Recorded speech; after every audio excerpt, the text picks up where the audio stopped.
Afternoon, जय महाराष्ट्र. तो सकाळपासून blog start केला नव्हता तर आत्ता केला आहे आणि आम्ही मुंबईला जायला निघालो आहे. अर्ध्यात पोचलो सुद्धा, म्हणजे कणकवलीला पोचलो आहे, 2 स्टेशन पुढे. आणि कृषिकाला जाम भूक लागली. आता बघू काय ट्रेनमध्ये आलं तर, कारण की आपली 11:50ची ट्रेन होती, 12:30ला आली, म्हणजे अर्धा एक तास लेट होती. चला.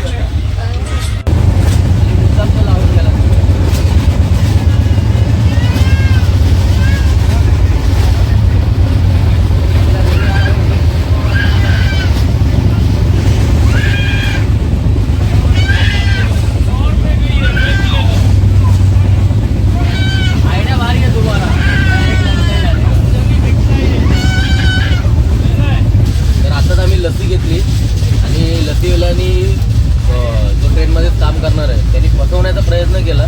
तर हे बघू शकता, याच्यावरचं त्यांनी पूर्ण पाणी टाकून किंवा सारखं असं रब करून करून पूर्ण प्राईस घालवलेली आहे आणि ही त्याच्याकडून चुकून राहून गेली. इथे 25 रुपये बघू शकता.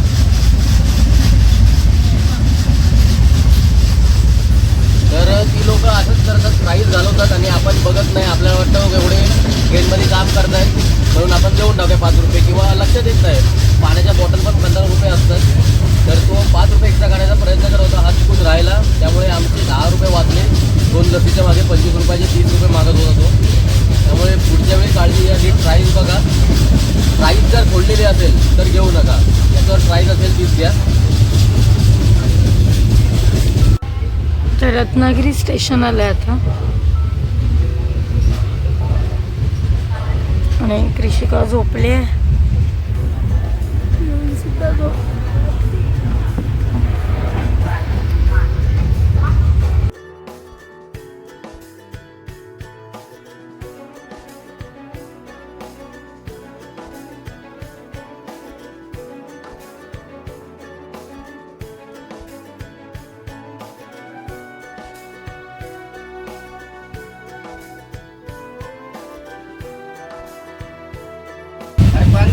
तो 20 क्यों बोला? तो 20 क्यों बोला पहले? दे देना 15. तू पहले 20 क्यों बोला? 20 बोला कि नहीं? 5 रुपए खा रहा है तू? 15 चेंज दे दो ना. पहले बोला 15 रुपए. 15 रुपए है बोला पहला. 20 रुपए क्यों बोला बोतल का? 15 रुपए इस पे लिखा है. 15 चेंज दे दो. 20 रुपए बोला क्यों बोतल का? अच्छा 15 बोल दो रहा हूँ मैं. जब मैं बोल रहा था बोल रहे तू? किती रुपये घेतले तुमच्याकडून प्रत्येकाने?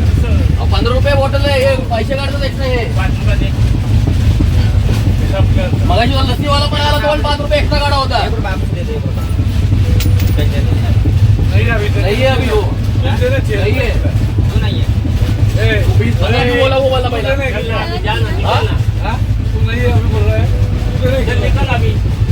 तर बघितलात तुम्ही, हा दुसऱ्यांदा लूट करायचा प्रयत्न होता. पहिल्यांदा लसीसाठी झालेला आणि आता पाण्यासाठी झालेला. त्यामुळे जर कधी असं झालं तर डायरेक्ट ती प्राईस वगैरे बघा आणि त्यांना तिथं झापण्याचा प्रयत्न करा. पुढे जास्त जे पैसे काढतात प्रत्येक ठिकाणी. या लोकांनी आपल्याबरोबर जे प्रवासी आहेत ना, त्यांनी पण प्रत्येकाकडून ते 20 रुपयाची बॉटल सांगितले. त्यांनी काय प्राईस चेक नाही केली आणि आपलं देऊन टाकले. आता त्यांना कळलं की अरे 15 रुपयाला. हां,